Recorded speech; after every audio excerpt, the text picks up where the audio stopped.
So it's interesting that dissociation, the problems with dissociation can be divided into what's been called positive and negative dissociation. So the negative form is when something's missing. It's like what's missing might be a memory, an emotion, any number of things. And anyway, that's called negative dissociation, when it's just noticed that something's missing. But then the other way dissociation manifests is what's called positive dissociation, which is when something intrudes into the mind that had been shut out. And so that can be seen as an attempt of something that was dissociated to come back in. Now, Bill O'Hanlon uses an interesting analogy to explain how dissociation works, and he talks about it like, let's say you got some roommates living together, and somehow they decide one of them doesn't belong, and so they try kicking them out. Now, sometimes that roommate might actually just be gone after they kick him out. In other words, nobody can find him, he's just not around. That can be problems if he's supposed to be there and he's not there. His parents come looking for him or whatever. So that would be negative dissociation at that point. Other times, that roommate causes problems because he's trying to break in the door or break through the window or something like that to get back into the apartment. And those are intrusions, and there's a lot of turmoil around that, and that would be what would be called positive dissociation. Now, often, when the intrusions are happening, it's often seen as just disruptive, and attempts are often made by both the individual and the mental health system to suppress the intrusion, but it could potentially be a point of working towards unification. Okay, well, maybe there's a way to make peace with this roommate and get him back in there if it is part of ourselves. Now, often what's going on, though, when the dissociated content intrudes is we have to decide how to interpret it. And I mentioned earlier the possibility of psychotic misinterpretations of dissociative phenomena. So let's look at the key difference between a flashback and a hallucination. A flashback can be considered positive dissociation, a memory that has been kind of like shut out is intruding back in. But in a flashback, for it to be called a flashback, there usually has to be some recognition that what one is experiencing now is somehow connected with the past trauma. Even if it's just, let's say, an emotion from the trauma that's intruding, we recognize, oh, this has something to do with the trauma. I must be having an emotional flashback. But when there is no such recognition, and that can be especially like if the trauma was especially overwhelming, especially denied, or maybe it happened really early before the person had an ability to understand even what was going on in the trauma. There may be no recognition that what's intruding back into the person is somehow connected with a past experience.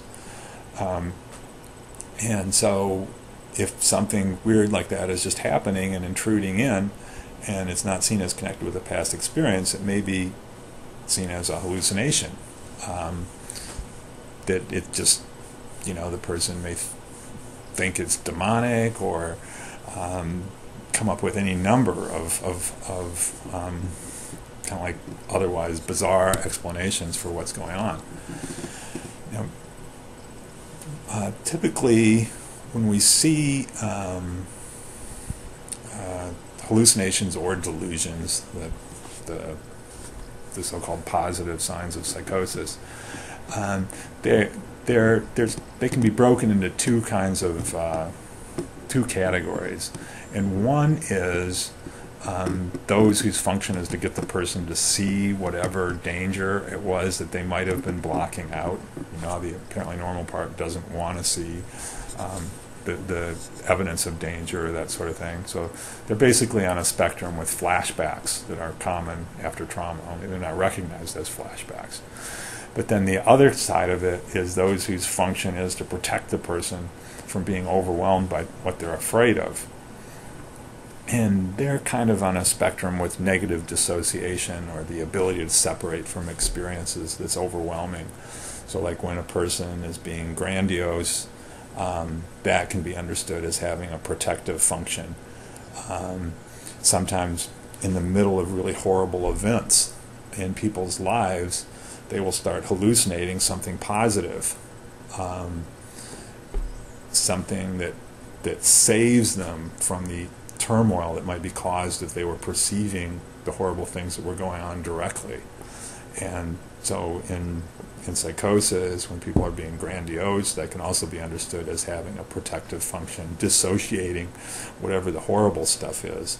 Also in bipolar disorder, when a person goes manic, they're often really dissociating from the depression. And obviously they go way too far to the other extreme and cause a whole lot more problems, which then leads them into deeper depression, but that's a whole other story. I think seeing that there is this structure of things can help understand what's going on and how what's called hallucinations and delusions relate to basic sort of dissociative phenomena that we understand in other contexts. But just looking at dissociation within the level of thought, I think it's interesting to look at how we normally identify ourselves within mental process. And when we normally think, there is always, to some extent, that which in us which is speaking the thought and that which is hearing the thought. Like when we remind ourselves that we need to go to the grocery store this evening, well, who's doing the reminding and who's getting reminded? It's obviously that information is coming from somewhere in the mind and being conveyed to the rest of the mind or whatever. But usually we see our sense of identity kind of broadly, and both what's speaking and what's listening is all just both us. We're not really centered in just the speaking of the thought or the hearing of the thought. Now, when a person, say, who's diagnosed with dissociative identity disorder, they may have conversations that go on within them, which is where it appears that one personality within them is speaking to another personality. And so, the speaker of the thought is one alternate personality, the hearer is a different one. And the person still has kind of a sense that, oh yeah, overall somehow I am all these different personalities. But at any given time, they're more likely to sense themselves more narrowly as one of the personalities.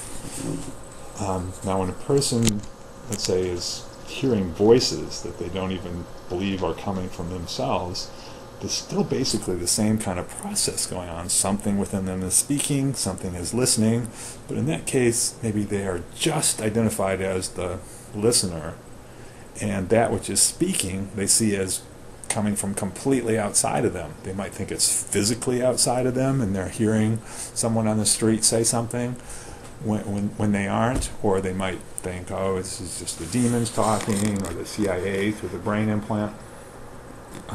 They see it as completely outside themselves. Now, what I think is important is that we recognize that this is still just a dissociative process in all the cases. Or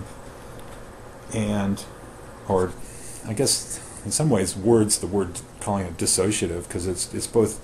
There's the dissociation in the sense that there's some sense of separation between the speaker and the hearer, but then obviously there's an association being made in the form of the speaking itself.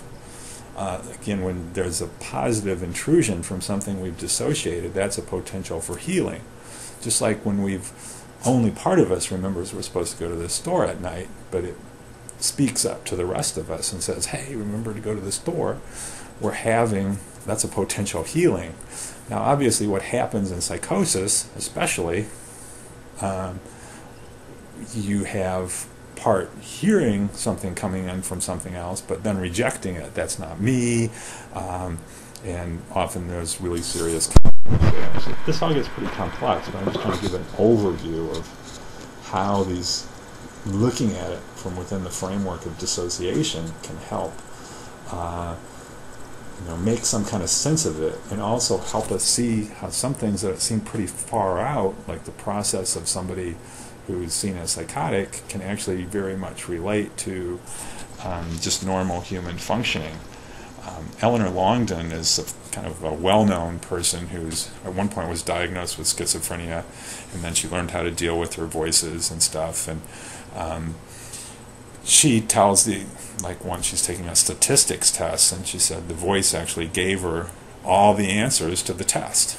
And somebody else who had a slightly different kind of process might have just experienced that there was some part of their mind who was capable of calculating all the answers and was then getting them from that part of their mind. But in her experience, it came out as, oh, it's, the voice is telling me the answer. I don't know what you guys' opinion is. But it's interesting to look at, what is the relationship between dissociative identity disorders and schizophrenia. And one fact is that the more symptoms considered to be unique to schizophrenia a person has, then the more likely that person is to fit the criteria for dissociative identity disorder. It's kind of funny that usually it's explained that, dissociative identity disorder and schizophrenia have nothing to do with each other. Dissociative identity disorder is a response to trauma, and schizophrenia is a biological brain disease, but obviously this doesn't really pan out in reality. Another thing is the experiences considered to be the most clear indicators of schizophrenia, such as voices conversing with each other, the person hears voices conversing with each other, are actually very typical within dissociative identity disorder. That's not to say there's no differences at all that tend to happen between people that tend to get a dissociative identity disorder diagnosis and those that get a schizophrenia diagnosis, but it's to say that whatever differences there are kind of on a continuum, and they're not completely separate processes that are going on. Or there's no good reason to believe that I've encountered. So do we need to clearly distinguish between dissociative disorders and schizophrenia? Well, what I would propose is that they're part of a spectrum, and that when people have parts that are more organized and coherent, and the person is more aware that the problem is psychological, those people are more likely to be diagnosed as dissociative. But really, therapy, the same kinds of therapy basically, can be helpful for both. And people can really shift on the spectrum as they gain new understanding. So it's not that uncommon for a person who at one point has a very psychotic understanding of their voices, later develops more of an understanding of it along the lines of dissociation, and then later maybe even pretty well integrates the voice. So it doesn't seem so separate anymore. It just seems like a helpful part of the person or the team within the person.